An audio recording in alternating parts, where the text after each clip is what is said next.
I'm Sherry Oakes. And I'm Laurie Hawks. They wear red, they play with heart, and their roar echoes through one of the loudest stadiums in the world. Today, we will be touring Arrowhead Stadium and meeting with Mike Davidson, team historian and curator for the Chiefs Hall of Honor, who will tell us the story of the Kansas City Chiefs, an NFL dynasty in the making, born from bold vision, carried by legendary names, and forged in decades of triumphs and trials. So, let's go get started. Hi, Mike. We are so excited to be here today and to hear and see everything regarding the Chiefs. Why don't you take us back to the beginning? Excellent. Well, first of all, Sherry and Lori, thank you for taking time to come by here today.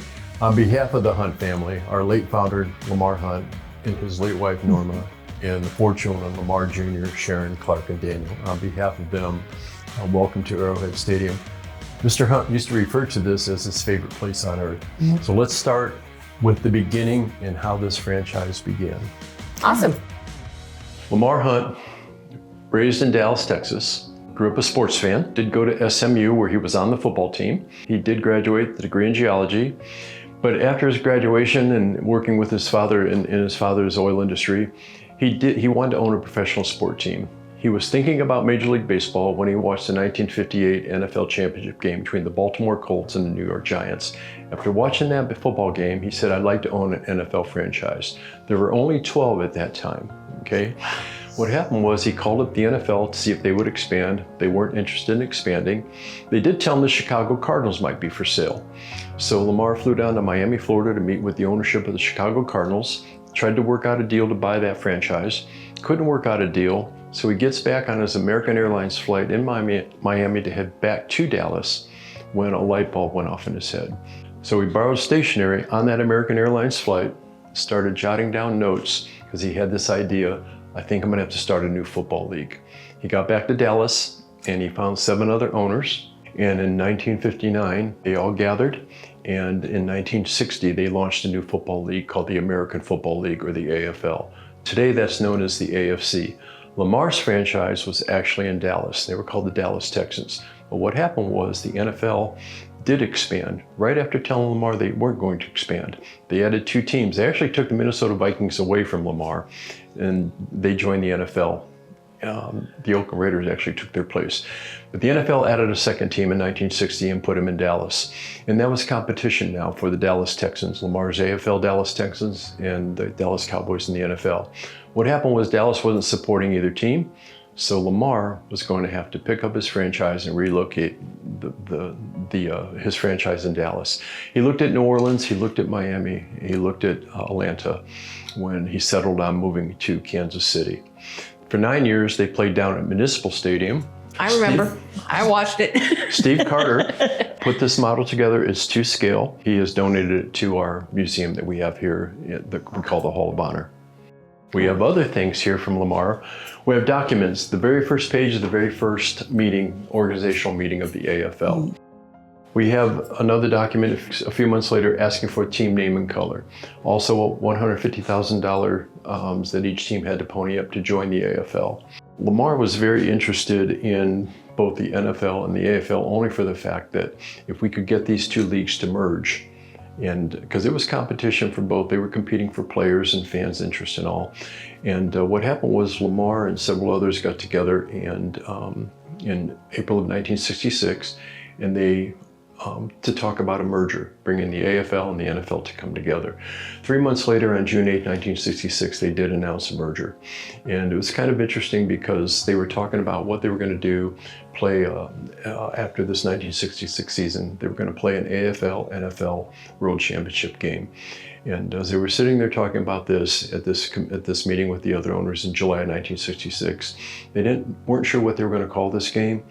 And Lamar's wife had just bought their children this little toy. It's called a Super Ball. And because of this little toy, Lamar blurted out, this game we're going to play this Super Bowl. He wasn't real proud of this name, so 4 years later he suggested that they add Roman numerals, as this document right here says, add a bit of class to our unclassy name. And if you ever wondered how the the Lombardi Trophy got the name, the Vince Lombardi Trophy. In August of 1970, Lamar Hunt found out that Vince Lombardi, the old Green Bay Packer coach, was very ill. And he wrote this letter, a very compassionate letter, to the commissioner suggesting that they rename the Super Bowl trophy the Vince Lombardi Trophy. Let's take a look at what we have over here.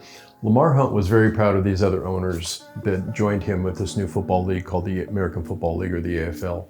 So Lamar Hunt, it was very important to him that he recognized all the AFL teams, including Cincinnati and Miami, who were expansion teams in that 10-year period. So what we have done here is we wrote a copy for each team and their 10-year record, and we paired it up with a helmet from back in that era. This was very important to Lamar Hunt, that all these teams were recognized. Lamar was always about putting the league above his own interests, and he knew that with these other owners, it was really the only way that his league was going to be successful.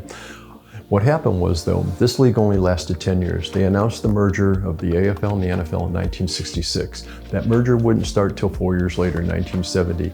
So the league itself only lasted 10 years. In 1970, after the merger, the AFL became known as the AFC. The NFL became known as the NFC, and then they were all just under one umbrella, the NFL.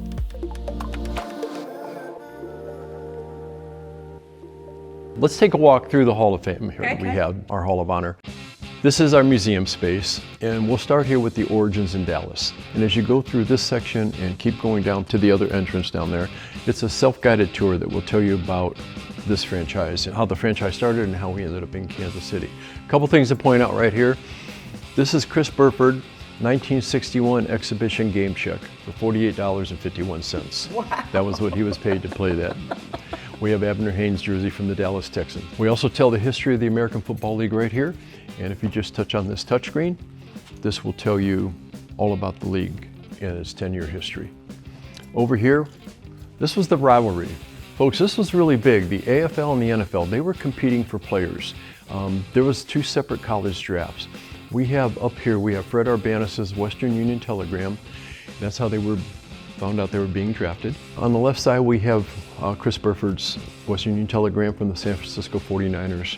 Basically, it says, whatever you do, don't sign with anyone else until you talk to us.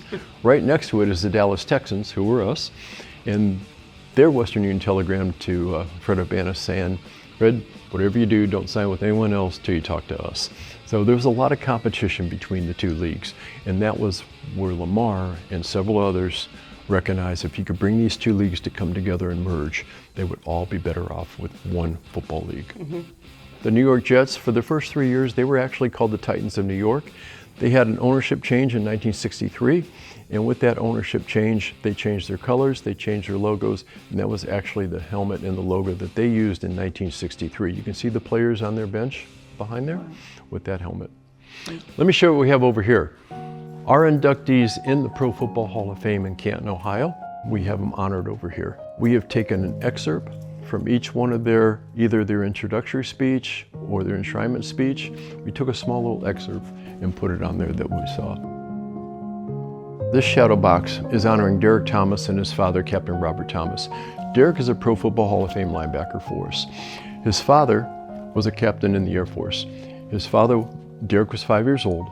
His father was on a mission in Vietnam when he was shot down and went MIA and then officially pronounced deceased.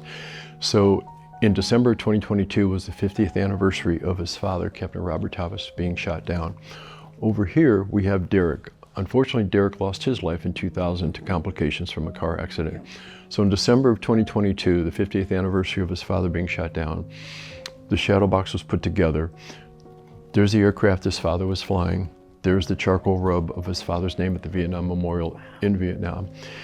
The ironic thing about this is Derek was 5 years old.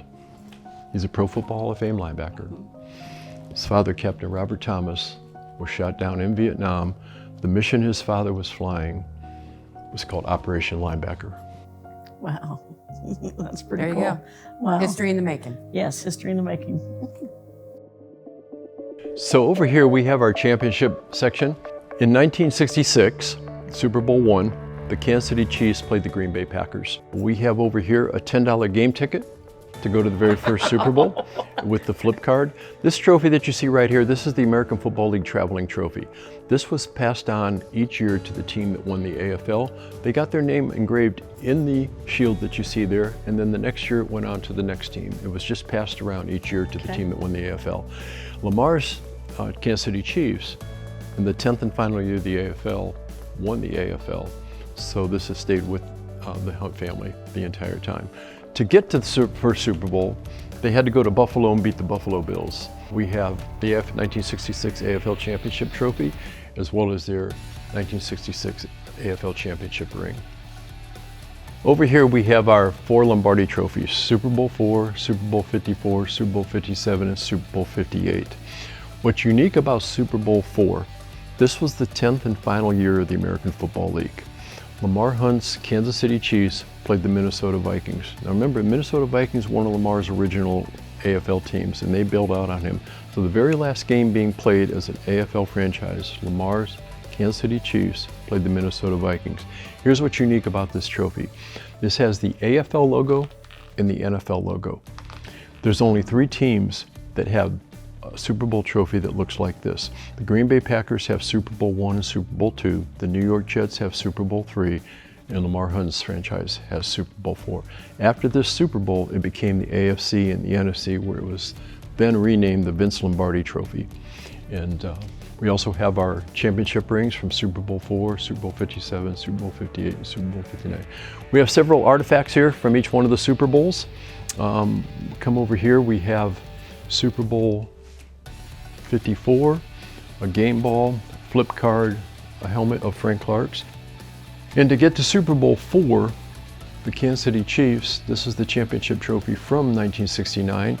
We have Len Dawson's helmet, Hank Stram's playbook, a $15 game ticket now, as well as Aaron Brown's helmet and a $15,000 bonus check. We also have Johnny Robinson's jersey from Super Bowl 4. Notice that patch that's on there, that 10-year AFL patch. That patch was only worn for 1 game, and that was in Super Bowl 4. The players didn't know that was going to happen. They surprised the players, and they walked into that locker room and that patch was on their jerseys. Again, only worn in one time in 1 game. In 1962, which was the last year in Dallas as the Dallas Texans, the Kansas City Chiefs did beat the Houston Oilers in what was a double overtime game that went 77 minutes and 54 seconds. And there's the trophy. There's the championship ring they got for winning the AFL in 1962. And then we have several other items that the Jim Tyer family was very kind to loan and donate to us here. What's interesting was, after this championship, just a few months later, this franchise relocated to Kansas City. We're glad. Yes, we are.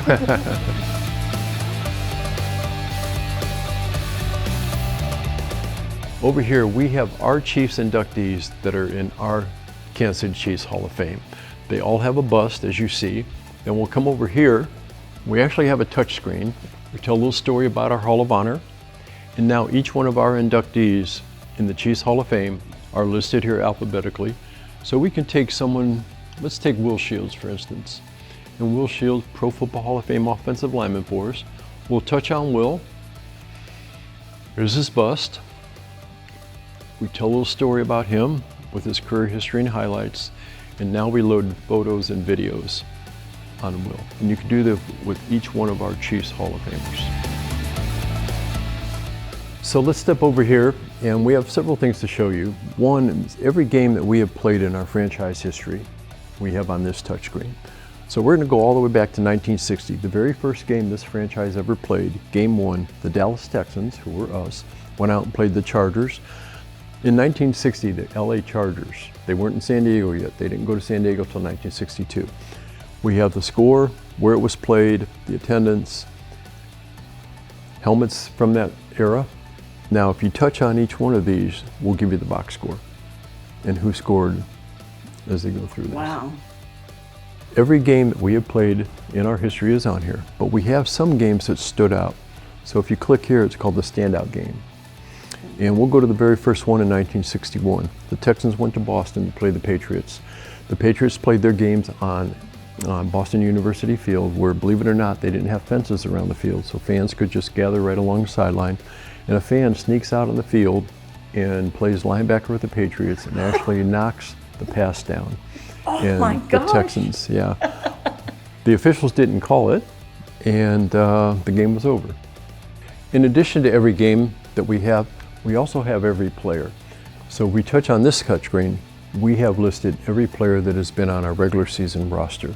So for instance, we can take someone like Bobby Bell, Pro Football Hall of Fame linebacker for us, and we'll find Bobby on here. Here's Bobby. We touch on Bobby, this will come up. Every one of them has this and this. In Bobby's particular case, we have a video. So we tell Bobby's career history and highlights. He played 168 games. His college was Minnesota. He started from 1963 to 1974. We have other exhibits that you see here. We have Travis Kelce's opening monologue suit when he hosted Saturday Night Live in March of 2023. We have some old pennants from the old AFL days in their teams. Some of the teams' names have changed as well as their colors. We have Jim Tyre.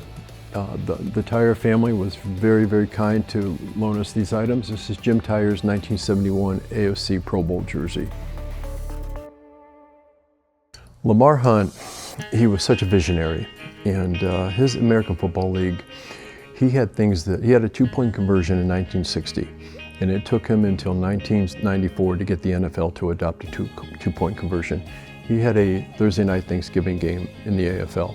He had names on the back of the jerseys. He had wide open offenses, colorful uniforms, entertainment for the fan, painting the end zones. He was way ahead of what the NFL was doing. The NFL thought so much of Lamar Hunt that in 1984 they renamed the AFC Championship Trophy the Lamar Hunt Trophy. We do have 5 of them. If you would ask me, one of my favorite memories that I have of this franchise, after the 2019 season in January 2020, when the Kansas City Chiefs won their first AFC championship right here on this field, and that trophy was handed to Norma Hunt and the Hunt family out on that field with Lamar Hunt's name on it. That was the first time we had won the AFC championship, and when that was done there, that was very emotional. I still get little goosebumps when I think of that time, and it was very, very, very emotional. How can people come see this and see the stadium, or different ways? So we do have tours. So if you go to the Chiefs.com website, click on Stadium, and then scroll through to Arrowhead Stadium Tours, then you can click and register for those. If you have bought a ticket to a game and you come to a game, the Hall of Honor is open to anyone that has bought a ticket to the game. There's not an extra charge or a fee to come in here. It's open to the fans on game day. That's good to know. Thank you.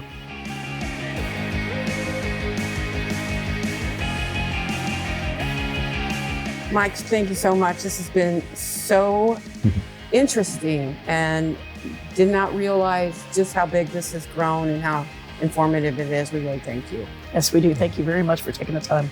Well, when we started this, we mentioned our late founder, Lamar Hunt, and his late wife, Norma, and the 4 children, Lamar Jr., Sharon, Clark, and Daniel. On behalf of them, it's an honor and pleasure to have you all here. Thank you very much. Thank you. From Dallas dreams to Kansas City legends. From Len Dawson to Patrick Mahomes. From AFL rebels to Super Bowl champions. The Kansas City Chiefs are more than a football team. They are a tradition, pride, and a kingdom. And this kingdom, it's just getting started. We're your hosts, Sherry Oakes and Laurie Hantz, Reese Nichols. We hope you have enjoyed this look into the history of the Kansas City Chiefs. And we will see you next time